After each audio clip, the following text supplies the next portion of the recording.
जंगल के बीच एक ऊंचे पेड़ के नीचे जिराफ रेमो अक्सर अकेला बैठा रहता था। वह बार बार आसमान की ओर देखता, जैसे किसी को ढूंढ रहा हो।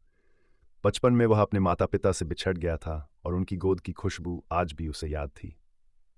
जंगल के बीच पेड़ के नीचे जिराफ रेमो अक्सर अकेला बैठा रहता था। वह बार बार आसमान की ओर देखता, जैसे किसी को ढूंढ रहा हो। बचपन में वह अपने माता पिता से बिछड़ गया था और उनकी गोद की खुशबू आज भी उसे याद थी। जंगल के दूसरे कोने में एक बिल्ली रहती थी, टीनू। वह भी बचपन से ही अकेली थी। वो हर रात खुद से लिपट कर सोती, जैसे किसी की बाहों में सोने की तमन्ना हो। जंगल के दूसरे कोने में एक बिल्ली रहती थी, टीनू भी बचपन से ही अकेली थी। वो हर रात खुद से लिपट कर सोती, जैसे किसी की बाहों में सोने की तमन्ना हो। एक दिन टीनू भागते हुए रेमो के पास पहुंची। उनकी आंखों ने एक दूसरे का दर्द पहचान लिया। रेमो ने गर्दन झुकाकर पूछा, तुम भी अकेली हो? टीनू ने चुपचाप सिर हिला दिया। एक दिन टीनू भागते हुए रेमो के पास पहुंची। उनकी आंखों ने एक दूसरे का दर्द पहचान लिया।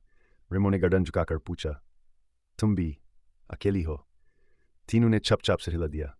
धीरे धीरे उनकी दोस्ती एक मरहम बन गई। रेमो अपने बचपन की कहानियां सुनाता और टीनू वो दुआएं जो उसने किसी से कभी ना कही थीं। वे एक दूसरे के जख्मों को प्यार से भरने लगे। उनकी दोस्ती एक मरहम बन गई। रेमो अपने बचपन की कहानियां सुनाता और टीनू वो दुआएं जो उसने किसी से कभी ना कही थी। वे एक दूसरे के जख्म को प्यार से बांधने लगे। अब वे अकेले नहीं थे। बचपन का दर्द अब उनके बीच की सबसे प्यारी डोर बन चुका। अब वे अकेले नहीं थे। बचपन का दर्द अब उनके बीच की सबसे प्यारी डोर बन चुका था। सीख, टूटे हुए दिल भी एक दूसरे को पूरा कर सकते हैं। टूटे हुए दिल भी एक को पूरा कर सकते हैं।